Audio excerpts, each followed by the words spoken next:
Ne falan var? Maşallah. Buyurun. Ayıp etmezler tekrar. Yok yok, hiç zarar yok. Remontumuş yeter. O küçükenesi. Abdülaziz. Abdülaziz. O Müslim Bey. Müslüm. Abdülaziz. Tanrım. Buyurun oturun zannediyorum ki 5 dakika 10 dakika. Oturur musun? Ben sizde kurban eti getirdim. Maşallah. Bizim soydaşlarımız burada. Allah Gece kabul benden ballarda aşk olur hem. Allah kabul Bir de- etsin inşallah. Bizim bir Cemal agamız var.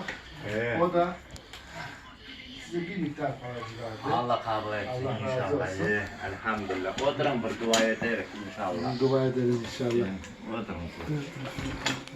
Resimci aldınız mı? Allah'ım bir. Daha Müslim. Müslim. Müslim Bey. Ben de Şevket Akal. Ay maşallah be. Ay Bu maşallah. Abdülaziz.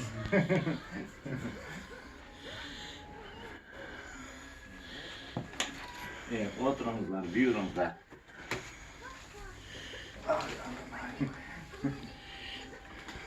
Türkiye'nin özündensin, hayırın Sakarya'danım ben. Şakaydı.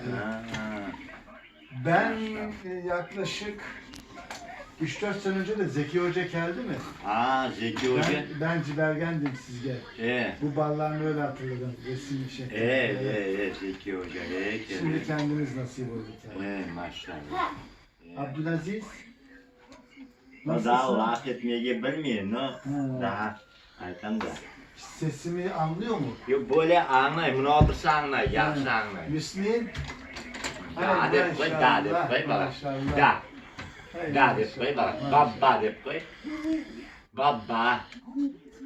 Baba. O evde laf etip başladı yavaş. Bu daha laf etip olamay. Bu kaybol bala. Bu kompüterin anlay. O daha küçükenesini yetemay daha. Bu 8 aylık kolumda kaldı. Ayten da. Ateşlendi mi? Ne oldu böyle?